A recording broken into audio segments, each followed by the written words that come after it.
e vice-versa. Faça isso com amor, com sinceridade, e você vai ver como o seu casamento vai ser abençoado. A Sulamita fazia isso. Ela colocava um perfume cheiroso e roupas especiais para atrair o seu esposo. Agora, não adianta você colocar um perfume bonito e colocar aquela camisola com rasgo tremendo, porque você não vai atrair marido nenhum, né? Você, ao contrário, vai afastar. Porque isso a gente ouve dos maridos também. O que eu estou falando aqui é sério. Porque lá no trabalho dele, a secretária está bonita 24 horas para ele. As moças estão bonitas o tempo todo. E quando ele chega em casa, ele precisa ver você ousar sexualmente para ele. Está bonita para ele. Tem intimidade. Falar galanteios para ele, elogiá-lo como homem, levantar a estima dele e deixar, nossa, mas a minha esposa me admira mesmo como homem. Não importa que a gente está passando apertado, o momento está difícil, mas quando eu chego aqui na minha casa, ela me transmite segurança, ela me transmite carinho, ela me transmite amor. Irmã, vamos aprender com a Sulamita. Ela conhecia o corpo do seu marido. Está aqui no capítulo 5, do 10 ao 16.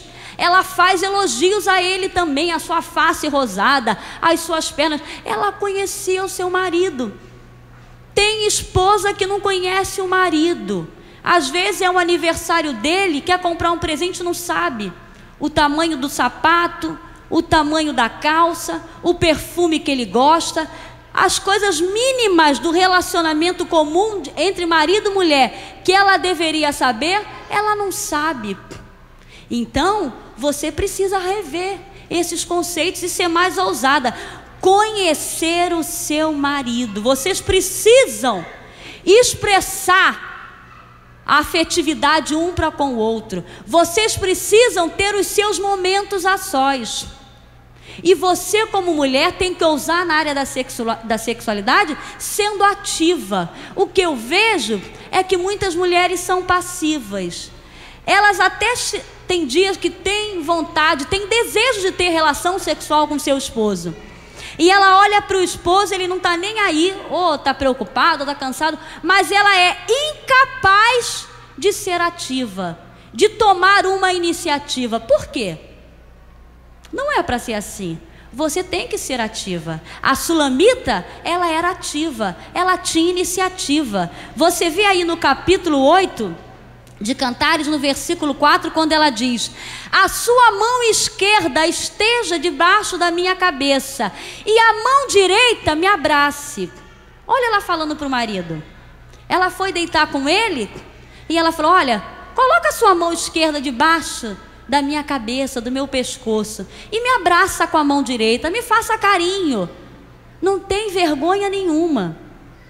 Ao contrário, o seu marido vai gostar disso. Epa, o que está acontecendo com a minha esposa? Que ela está falando para me abraçar, fazer carinho, porque às vezes o que a gente vê, em alguns casos, não são em todos, mas em alguns casos o que a gente observa é que o marido vai fazer um carinho e a mulher joga a mão dele para outro lado, ou reclama: ah, você não me deu isso, você não fez isso, não quero carinho, não quero ter relação. Olha, se você tem Deus como prioridade na sua vida, você tem que amar o seu esposo, tem que se doar para ele, e ele para você. E é importante que você tenha iniciativa. Não tenha vergonha de ter iniciativa, não, porque a Sulamita teve, e por isso ela foi elogiada. Então, o que eu observo, muitos casais vivenciam dificuldades na área da sexualidade. Por quê? Não estão ousando nessa área. Muitas vezes não tem momentos de privacidade juntos. Você, mulher, precisa de privacidade com o seu esposo. Precisa ensinar aos teus filhos: olha, agora é momento da mamãe estar com o papai aqui no quarto. Não vem bater na porta que eu não vou atender. Você tem que começar a ensinar isso aos seus filhos, que você e seu marido têm direito aos seus espaços. Outro dia eu estava atendendo uma irmã, e ela disse: irmã, eu estou tendo uma dificuldade no meu relacionamento sexual. Por que está acontecendo, irmã? O meu marido trabalha à noite, chega de dia, está dormindo em casa, ele quer que eu vá para o quarto com ele, irmã. E como é que eu vou fazer isso com meus filhos lá dentro de casa? E eles vão ouvir barulho, e eles vão... Eu falei: irmã... E comecei a conversar um pouquinho com essa mulher e perguntei um pouquinho da história de vida dela. O incrível é que ela estava retratando o que aconteceu com ela, que ela lembra de alguns fatos em que quando ela era nova, ela ouvia barulhos e ela ficou assustada com aquilo. E ela falou: não, eu estou com medo de deixar meus filhos assustados. Eu falei: irmã, você tem que atender o seu marido e a senhora também, porque a senhora também tem as suas necessidades. A senhora vai ter que chegar para os seus filhos e conversar com eles. Papai chegou do trabalho, precisa dormir. E como ele passa a noite toda sozinho, hoje, quando ele chega, eu já fiz tudo, já dei a comida de vocês, vocês vão descansar, vão brincar, e eu vou ficar no quarto com o pai de vocês. Esse momento é nosso, é meu e dele, vocês vão respeitar. E ela falou: irmã, que coisa, eu não tinha pensado nisso. Eu falei: irmã, é simples. A senhora tem que chegar e começar a ensinar os seus filhos que a senhora tem que ter o seu momento especial com o seu marido. Você não vai dizer o que vai fazer, mas vai dizer que você precisa, e ele também, de ter esse momento especial juntos, para que vocês possam ter esse lado equilibrado. Já que ele trabalha a noite toda, não tem como estar em casa com a senhora, o dia que ele está, ele precisa da sua presença com ele. E ela: amém, irmã, graças a Deus está resolvido. Eu: amém.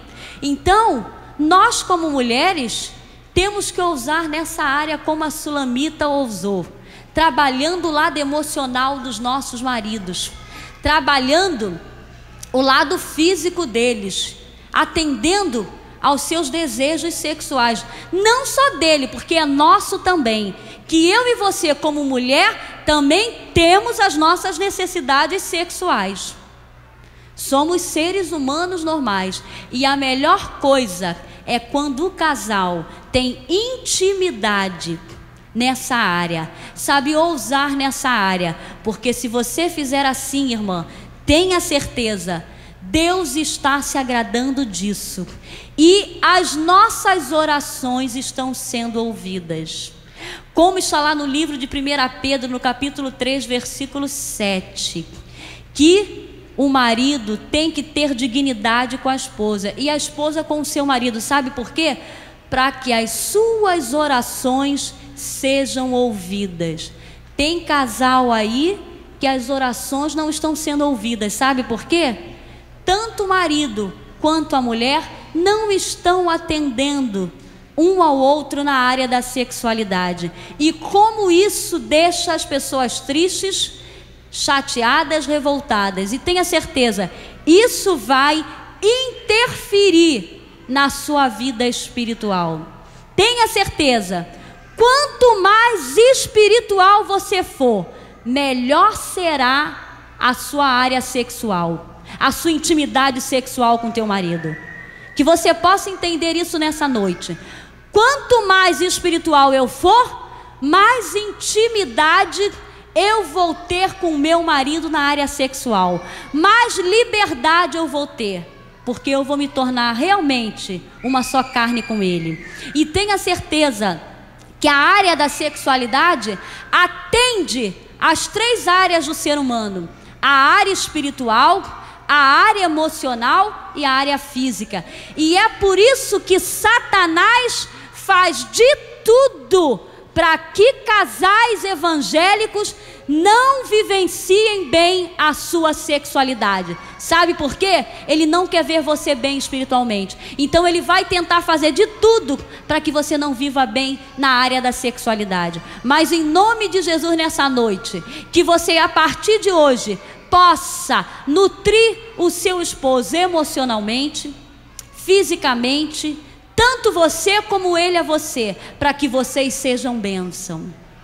Uma outra mulher que viveu com ousadia, nós vamos ver, está lá no livro de Romanos, no capítulo 16.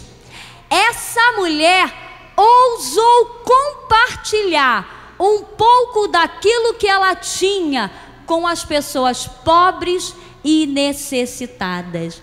Esta mulher era Febe. Ela se preocupava com a área social da igreja. E ela se preocupou com Paulo, quando ela viu que Paulo estava passando por necessidade. E ela foi uma das mulheres a que ajudou e muito no ministério de Paulo. Por isso Paulo faz aqui um elogio a Febe, recomendando Febe. Ela, na sua época, ousou compartilhar um pouco daquilo que ela tinha. Outra mulher que a Bíblia registra que viveu com ousadia na área de compartilhar alguma coisa foi Dorcas.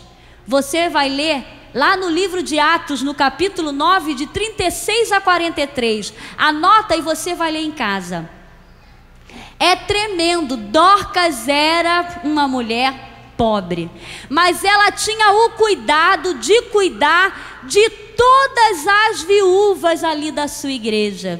Diz que para cada viúva ela fazia uma roupa nova, um vestido novo e uma túnica nova. E diz que aquela mulher morreu, Dorcas morreu, e as viúvas ficaram tristes, chorosas, e foram até Pedro e disseram: Pedro, faça alguma coisa. Dorcas morreu, mas ela não podia morrer. Ela sempre supriu aqui as nossas necessidades. Ela era uma mulher que ousava compartilhar com a gente aqui nas nossas necessidades. E olha que coisa interessante. Pedro orou por Dorcas e ela ressuscitou. Olha, ela tinha um trabalho tremendo.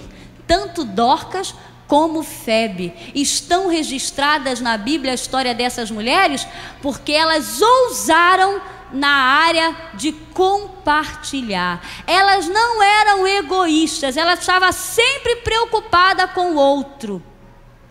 Será que você tem ousado na sua vida nessa área do compartilhar? Você tem ajudado o serviço social da sua igreja? Você tem ousado abençoar outras pessoas com um pouco daquilo que Deus tem lhe dado? Você tem ensinado isso para os seus filhos? Nós estamos vivendo uma época de um egoísmo tremendo. É cada uma por si e Deus por todas. Ah, mas será que na igreja tem que ser assim? Não. Temos que ousar compartilhar, como Febe e Dorcas. Você de vez em quando tem que ir lá no seu guarda-roupa e ver as roupas que você tem e olhar: eu posso dar muita coisa aqui. Tem tanta gente precisando de um sapato, de um vestido. Quantas pessoas não vêm à igreja porque às vezes não tem um vestido, não tem um sapato, ou não tem nem o dinheiro da passagem? Será que você tem ousado nessa área do compartilhar? Deus quer levantar mulheres ousadas nessa área, nesse ministério, porque isso é um ministério. Esse era o ministério de Febe e de Dorcas, o compartilhar.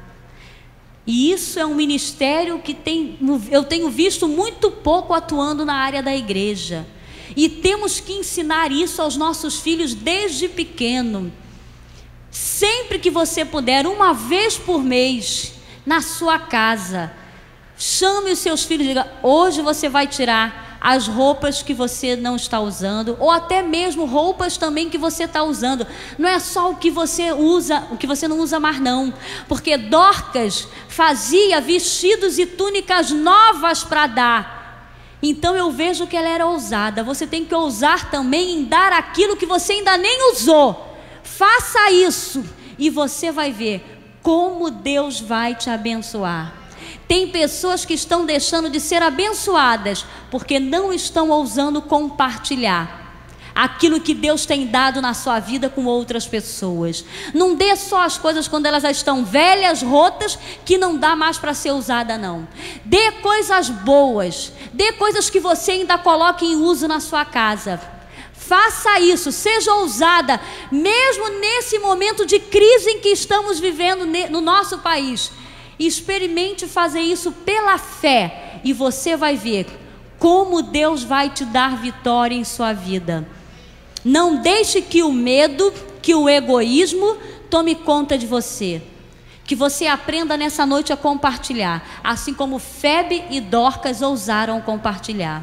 Uma outra mulher que viveu com ousadia, por isso elas são citadas na Bíblia, elas ousaram agradecer. Tiveram uma vida de ousadia, sabendo agradecer aquilo que elas receberam. Você encontra esse registro no livro de Lucas, anota aí, Lucas capítulo 8. Você vai ver Jesus falando dessas mulheres. Maria Madalena, da qual Jesus havia expulsado 7 demônios. Joana, Susana e outras mulheres que o texto falam, e estavam ali com Jesus, agradecidas a Jesus pela transformação que ele havia realizado na sua vida. E uma outra mulher que ousou agradecer também foi a Sunamita. Está no livro de 2 Reis, no capítulo 4, você vai encontrar a história da Sunamita. E no versículo 37 diz que ela veio, se prostrou diante do profeta e agradeceu a cura do seu filho. Será que você tem ousado ser grata àquelas pessoas que têm feito algo por você? Nós estamos vivendo um mundo de pessoas ingratas, pessoas que não têm consideração para com ninguém, filhos ingratos com seus pais, com a sua família, às vezes membros de igrejas que são ingratos para com seus pastores. Como nós vemos a ingratidão perpetuando nesse mundo. E Deus quer levantar mulheres que sejam ousadas na área da gratidão, que aprendam a agradecer primeiramente a Deus. Você que está aqui nessa noite, você já agradeceu a Deus pela vida que Ele tem lhe dado, pela salvação, pela família que Ele tem lhe dado? Não importa que tipo de família Ele tem lhe dado, você esteja vivendo, mas seja grata a Deus por isso. Nós temos que aprender a gratidão. A nossa cultura não incentiva a sermos gratos, ao contrário, a sermos sempre ingratos, a nunca dizermos obrigado a ninguém. Mas nós vemos que na Bíblia houveram mulheres que ousaram